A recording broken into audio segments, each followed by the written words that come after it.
अस्सलामु अलैकुम वरहमतुल्लाहि वबरकातुहू।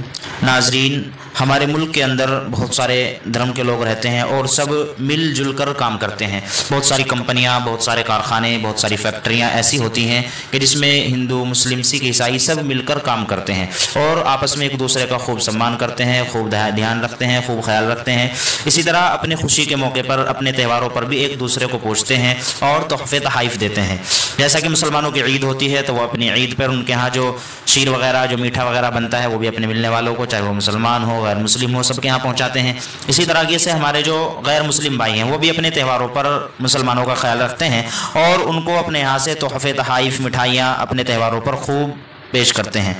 तो अब हमें इसमें देखना यह है कि बाद हज़रात ये सवाल करते हैं, क्या हम इन मौक़ों की जो मिठाइयाँ होती हैं उसका इस्तेमाल कर सकते हैं, नहीं खा सकते हैं या नहीं।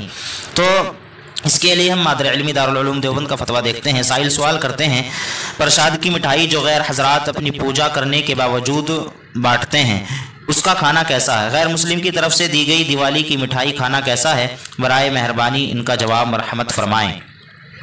जवाब, बिस्मिल्लाहिर्रहमानिर्रहीम। गैर मुस्लिम अपनी देवी देवताओं पर जो मिठाइयाँ वगैरह चढ़ाते हैं जिसे वो प्रसाद कहते हैं, मुसलमानों के लिए उसका खाना नाजायज़ है। इसी तरह दिवाली के मौके पर जो मिठाई चढ़ावे की होती है उसका खाना भी नाजायज़ है। अलबत्ता अगर मिठाई चढ़ावे की न हो तो उसको लेने की गुंजाइश है।